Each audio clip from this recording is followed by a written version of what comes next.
How to destroy the Trapper.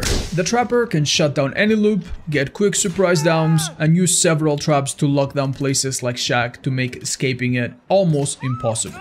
So how do we counter him? Well, your general strategy begins with keeping track of where he spawns and what places he's been to, since these are the areas that he's likely trapped, and try to take him far away from these places anytime you're in chase. The further you take him from this perimeter, the less powerful his traps become and the more predictable he turns. If you ever need to step on a potentially trapped area, perhaps to save a teammate, the best thing you can do is be healthy. Healthy survivors don't need to take risks with spots that could be trapped. Instead, they can simply take the hit and use the speed boost to go to places that they know are safer. They should always keep in mind, however, that basement is a death sentence, so make sure that you figure out where it is and avoid going down next to it, especially at the start of the game. Outside of chase, you should check around any corners you walk by and any grass that you walk over very carefully before proceeding.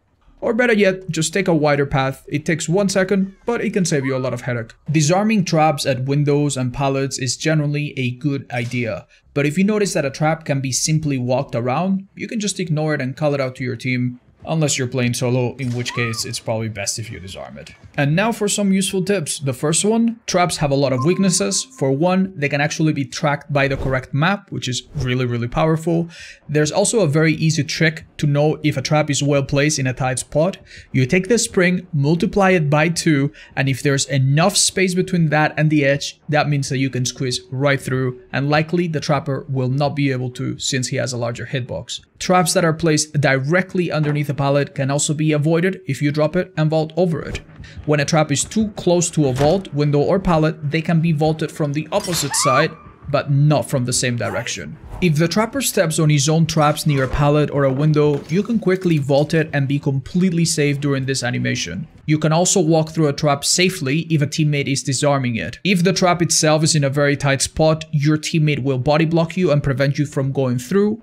But in this situation, you can simply wait, and if the killer is impatient and hits you, you will actually lose collision and be able to go through your teammate. Anytime you break free from the killer's grasp, either by rescue or wiggling out, you also have iframes for a couple seconds, which means that you can go through any trap you want and be completely safe. And if you go down next to a trap on a tight spot, you can actually crawl past it and force the killer to either pick it up or step on it if they want to pick you up, which will waste their time. And one more tip for traps, when disarming them, make sure that you look directly at them. Otherwise, sometimes you might be sucked into another prop and step on them accidentally.